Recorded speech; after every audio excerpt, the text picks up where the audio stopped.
I'm going to take the liberty, Sadhguru, to do what I normally do on my television show, which is a rapid fire round. Normally the end of this round… When I was young, I watched a lot of,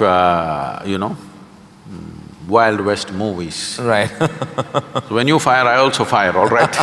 No, but no, I promise you, this is not that kind of… You're not in my line of fire at all. I will not take the liberty of being that person. These are just quick questions which when I ask for one word, you have to stick to that. Because sometimes you have a tendency of not exactly answering the question asked.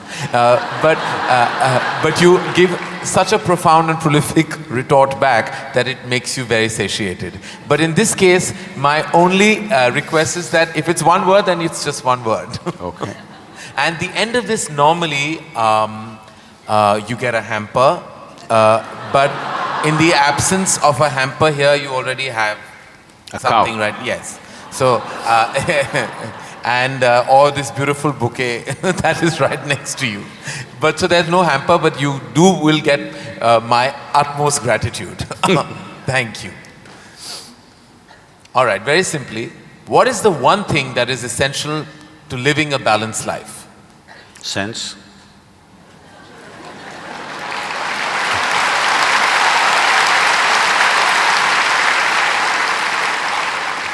What is the one thing we must absolutely do away with in order to lead a balanced life? Senselessness. Yes. All right. I thought that was coming. First thing that comes to your mind when I say the following. The first thing, organized religion.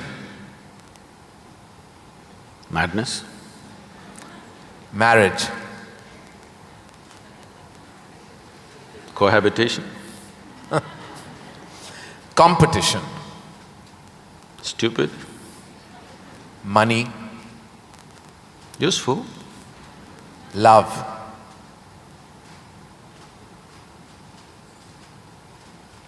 Can I say a sentence? Yes. I will allow that. Most beautiful, but unfortunately crippling for most people. If I can little elaborate that, see, if something unpleasant cripples you, something nasty cripples you, it's acceptable. When something beautiful cripples you, it's a true disaster.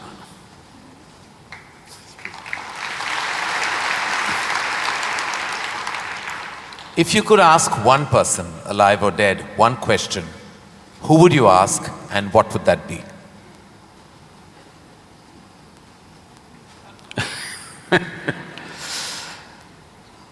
I really sorted out all my questions because I did not spend time educating myself or doing anything. I spent my entire life sorting out every damn question I had.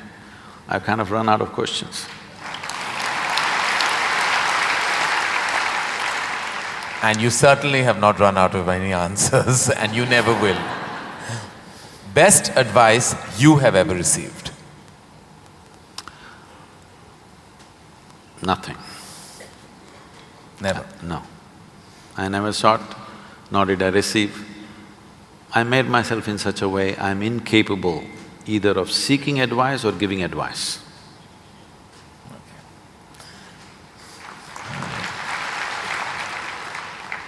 In an imaginary, completely hypothetical situation, if you had a day off with no commitments, no responsibilities, what would you spend the day doing? Oh, there are a lot of things, this can't be one word. No, it's not one word. See, I have an indiscriminate sense of passion towards everything.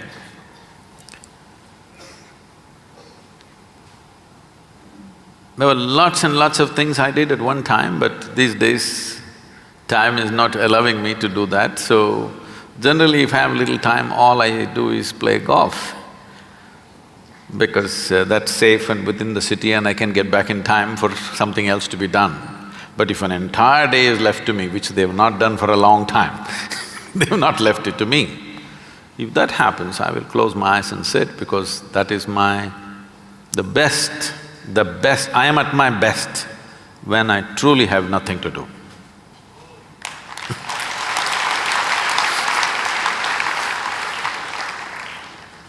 What is one thing you'd like people to remember about you at the end of your life? They must live so wonderfully that they don't even remember me.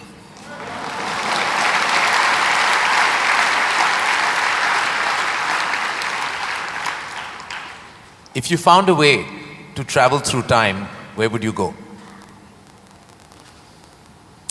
I'm kind of done with all those things. Your universe visited already. You have visas for every part of this ecosystem. If we can do some slow fire, Yeah. because that's a question with many ramifications. This, for example, traveling in the world, we jetted around and now we want to travel to the Mars, we want to travel to another place. And now that's not enough, we want to travel into the past and future. All this longing is again exploratory in nature. Whether you go on vacation to Maldives or you want to go to Mars, it is fundamentally exploratory. Maybe you're also thinking of relaxation and pleasure and whatever, but essentially it's exploratory, otherwise why can't you do it here? It's something that you want to do, you want to touch another place. This longing is there in the human being only as long as the life that you are remains in a seed form. That is, it did not sprout and blossom. This happened when Adiyogi was expounding the science of yoga and talking about the nature of the cosmos, how it's related to your individual self and what you can do with it. Then the seven sages who were with him, they asked, what is the nature of this cosmos? How big is it? Where does it begin? Where does it end? So he laughed and said, your entire cosmos, I can pack it into a mustard seed. Because your ideas of time and space are essentially because you're living within the framework of your intellect. If you cross that dimension, then there is no such thing as time and space. Everything is here and now. So, traveling through time, space, no, it means nothing to me because it's difficult to express, difficult to articulate. If I sound little… I have a reputation of being very logical, but if I sound illogical or silly to you, you can blame it on my jet lag. I just come from United States after 6 weeks, so you can say maybe he was jet lagged, that's why Sadhguru is saying something silly. But I'm fine. I'm saying this because you can't fit the universe into your silly little logic. Today's human being is too overly enamored with their own logic that they're missing the entire life. The gamut of phenomena that's happening in the existence is missed because the only way you can accept anything is it has to fit in to the square hole of your logic. Anything that doesn't fit into your logic, you will reject. In this, you rejected the entire cosmos. In this, you have rejected the magic of life. You have become a slave of logic and completely missing the magic of life. So, this time, space, all this stuff is because intellectually you're trying to dissect the universe and try to understand this. Tell me, if you sit here, suppose you're very joyful, do you see, you will not know how the day passed off. And if you're depressed, do you see the day won't pass? So time is a consequence of the miserable nature of human existence. If you are truly blissed out and ecstatic, you wouldn't know what is a day, what is a year, what is a lifetime, you wouldn't know. There have been times I sat down, I didn't realize, I thought it's 5 minutes, but people gathered around and started molesting my feet. Well, because in their understanding, I sat there for many days or whatever. This idea of time and space is a very convoluted idea simply because people are stuck in the framework of their logic. My work, my fundamental work is to take people beyond the framework of logic into the true magic of existence, our own existence. But it takes a lot of time. Still, my reputation is of being very logically correct because I'm still trying to woo them still wooing them, you know. For the real thing to happen, they will take a long time, unfortunately, because they have become such slaves of their logic. What is the first thing you notice when you meet a person? Just everything. Everything. Everything. Past, present and future.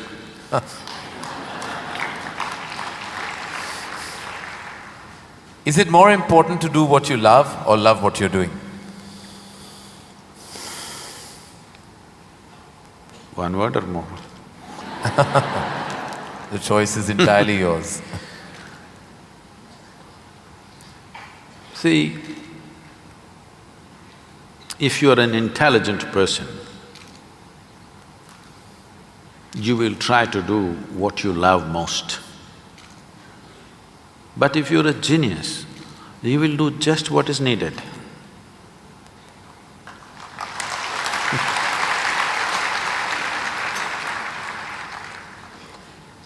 If you could be invisible for a day, what would you do?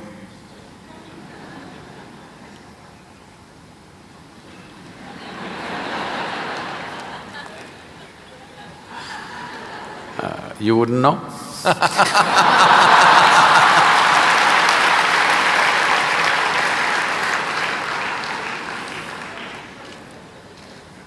With due respect, what is your biggest weakness? Biggest? What is your biggest weakness? See, what normally people treat as weakness in their lives. Okay, let me give a normal answer. Why? Why am I going into all this? Already you said I'm what? What is the word? Sashayed.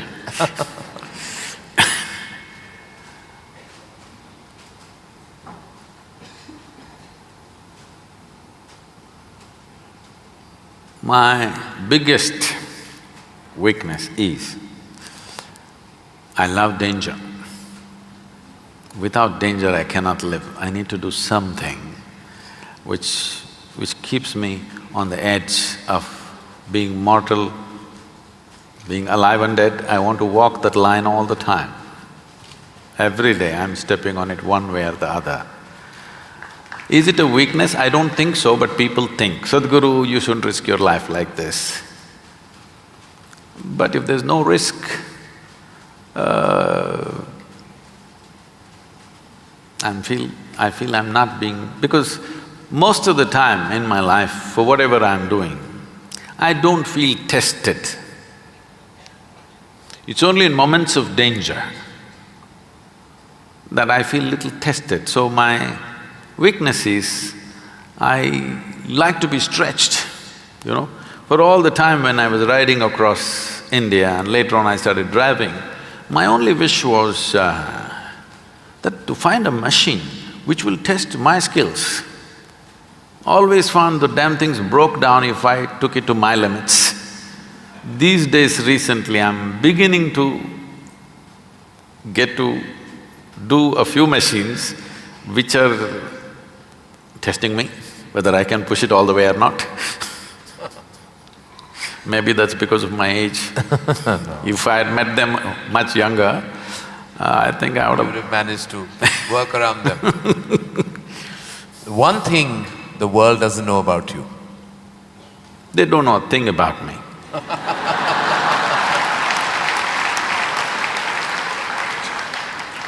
That's a fact. And the one thing you wish you could change about yourself? Oh, I never looked at that.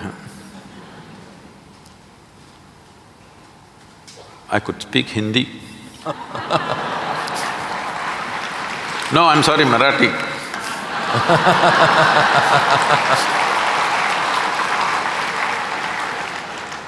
The one thing you wish you could change about the world? Oh, a lot of things. One. Human beings. Desperately in need of. So what would you consider to be your greatest achievement? I don't think there's any. Because I always fall woefully short of my own expectation of what I could do. So I never feel anything is an achievement. Is there a song you love and can listen to all the time? Oh. I somehow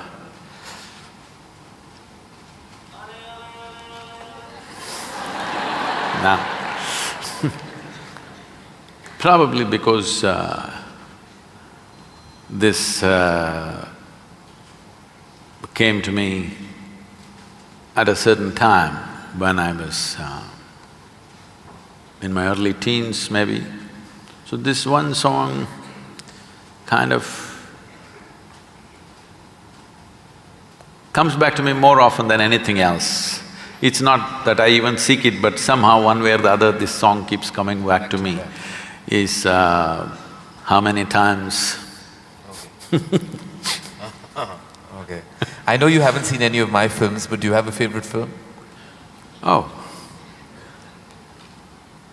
I've seen many good movies. At one time I saw a lot of them. I've not seen much of Indian cinema, but I saw a lot of, English cinema. But one movie that I thoroughly enjoyed at that time, because on that day the way things happened, many life situations fell together and everything, was Roman Holiday. Oh. Well, I have to say that that's the first film I've ever seen in my life. My mother took me to the cinema. Here we are. It is true. Roman Holiday is the first film I ever saw. It was my introduction to the big screen. I'm glad I have something in common with you. That image of Audrey and Gregory Peck is somehow just stayed with me. Wonderful.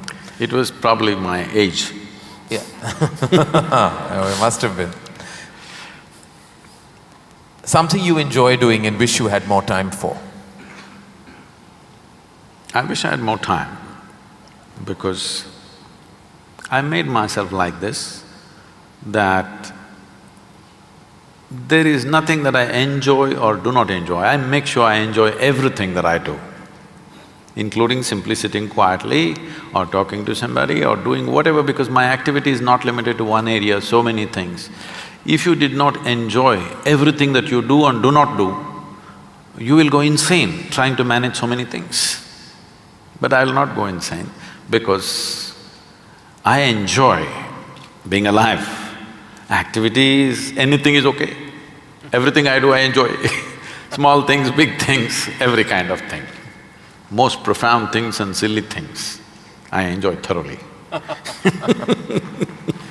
Should us all. Lastly, in a biopic made on you, who would play you?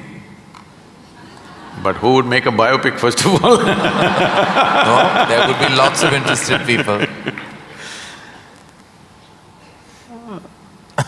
Maybe you should animate. I don't think you would want that. Well, that is the end of the rapid fire, and you totally deserve the hamper that doesn't exist on this platform. But it's a virtual hamper that I've given to you with my love, gratitude and deepest amount of respect. Thank you.